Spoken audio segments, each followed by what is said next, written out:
শেষ করে দিই, কাপড়ের উপরে মোজার মাসা করা যাবে কি? যাবে।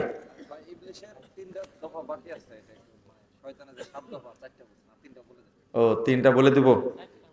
যে কোনো চারটা বলেছে, আর তিনটা বাকি আছে। যে কোনো মোজাতে, কাপড়ের মোজা, সুতার মোজা, চামড়ার মোজা, মোজা হলে মাসা করা যাবে। মনে থাকবে? তো ওযু না করলে মোজা কি করে চলে?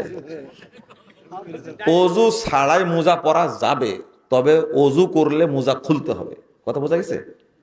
ওযু করে মোজা পরলে তার উপরে মাসা করবেন। শুনেন, এক হাত দিয়ে মাসা করবেন না কিন্তু,